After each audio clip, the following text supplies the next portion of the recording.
Salut à tous et bienvenue sur votre chaîne Real Madrid Info. Voici une toute nouvelle vidéo dans laquelle nous allons parler de les dernières infos du Real Madrid. Voici les grands points nous allons développer. Premièrement, coup de tonnerre au Real Madrid, une star sacrifiée par Ancelotti.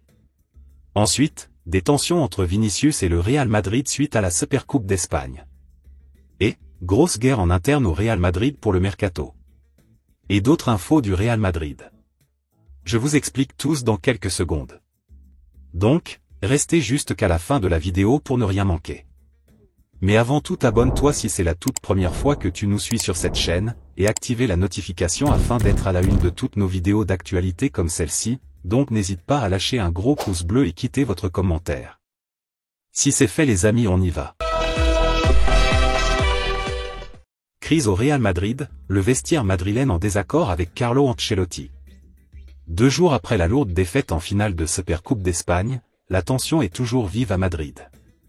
Tout semblait aller pour le mieux à Madrid qui venait d'enchaîner 5 succès consécutifs, remporter la Coupe intercontinentale et était parvenu à distancer le FC Barcelone de 5 points en Liga.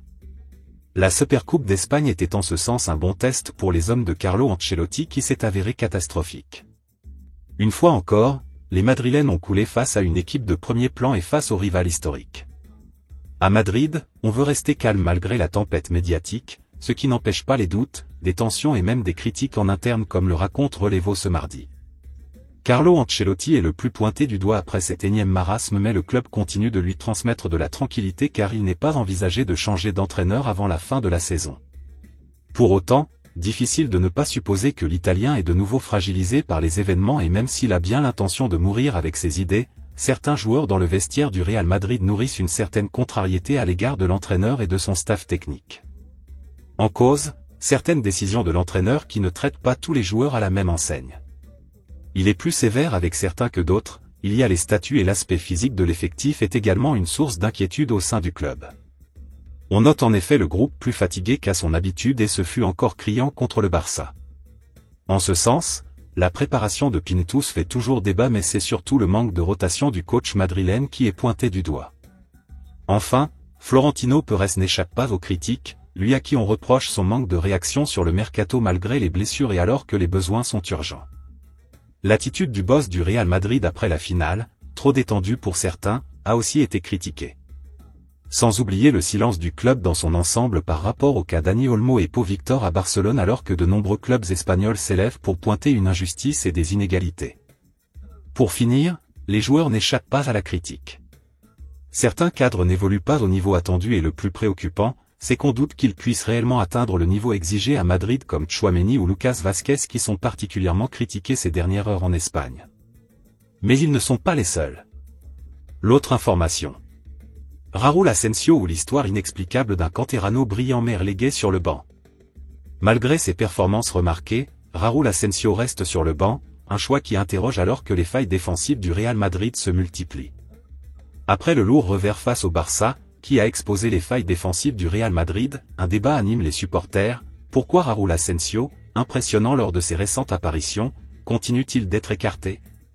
Selon AS, les statistiques et les performances du jeune défenseur canarien devraient pourtant peser dans les choix de Carlo Ancelotti. José Antonio Camacho, une figure du club, déclarait « Ce qu'un Canterano doit faire, c'est enfoncer la porte ». Mais dans le cas d'Asensio, cette porte semble scellée.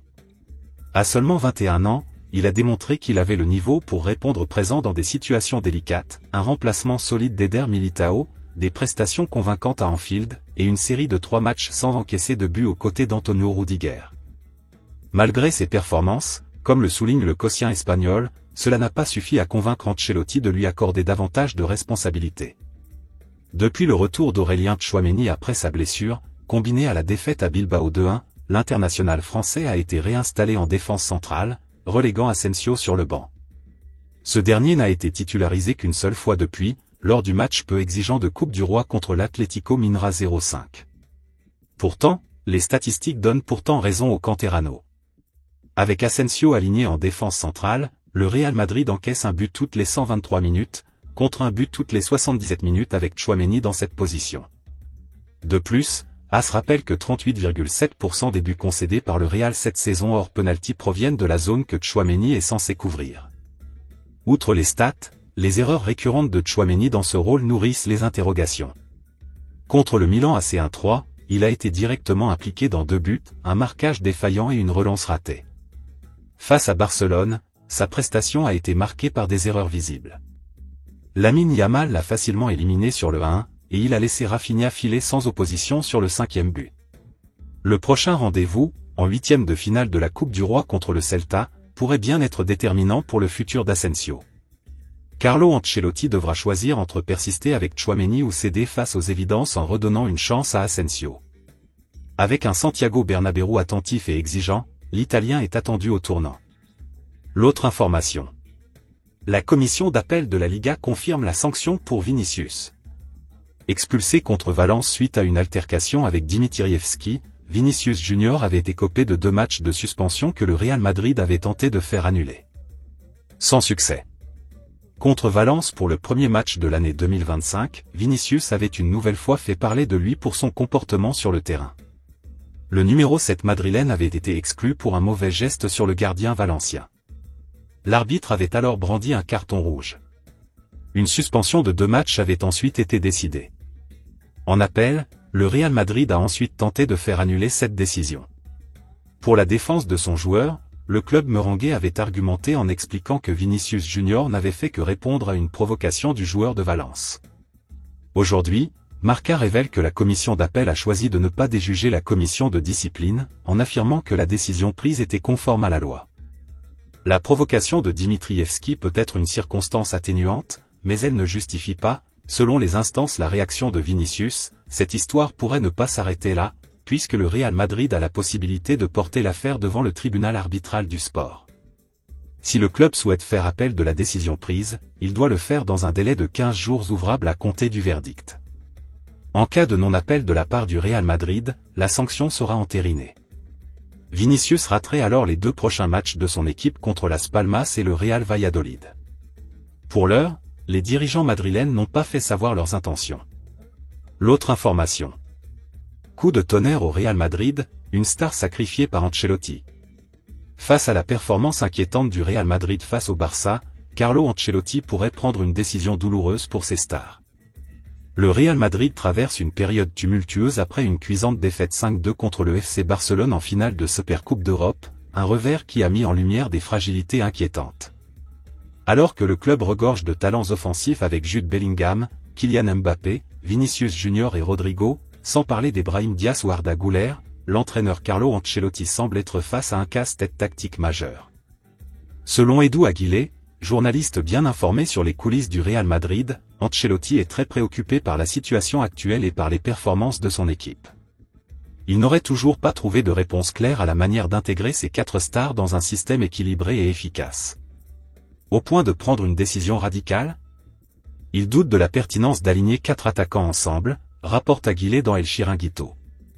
La nécessité d'un équilibre entre attaque et défense, combinée aux exigences tactiques des grands matchs, pourrait amener Ancelotti à sacrifier l'une de ses stars pour stabiliser l'équipe.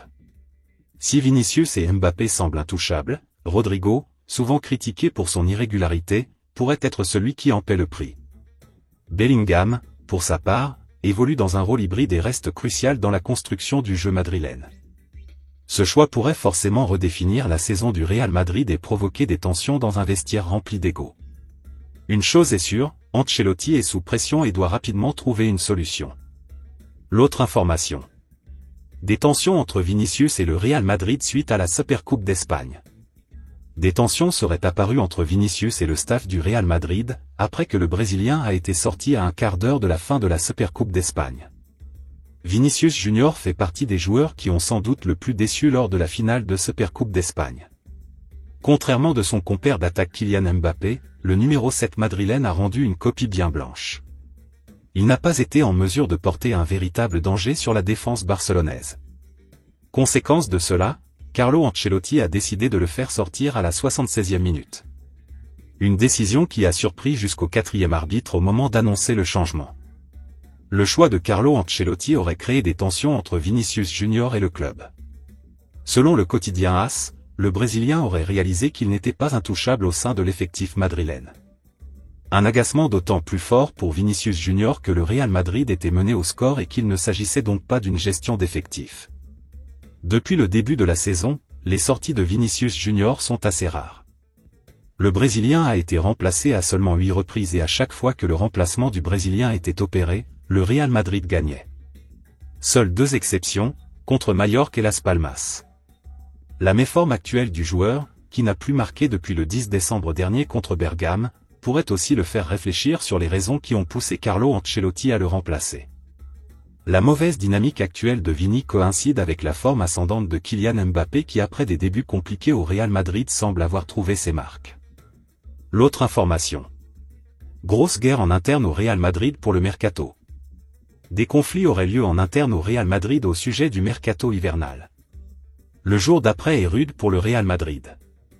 Une nouvelle fois humilié par le FC Barcelone 2-5, un peu plus de 2 mois après la rouste subie en championnat à Santiago Bernabéu 0-4, le champion d'Europe en titre essaie de panser ses plaies. Et selon les informations de Mario Cortegana, c'est un véritable conflit en interne qui aurait lieu entre certaines têtes pensantes du club au sujet du mercato hivernal. Le journaliste de The Athletic révèle que Carlo Ancelotti, qui ne serait pas en danger immédiat, aurait demandé à ses dirigeants des renforts et que ceux-ci étaient nécessaires.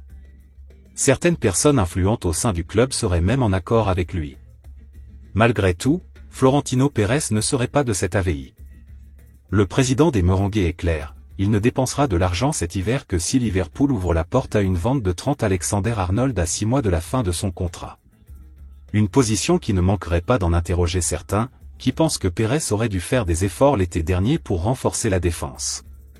Preuve de ce désaccord, Ancelotti a ouvert la porte à des arrivées lors de quelques conférences de presse, ce qui n'était pas le cas auparavant puisqu'il affichait toujours son alignement avec les choix du club. Une chose est sûre, l'Italien n'était pas tendre avec sa défense, je ne veux pointer personne du doigt.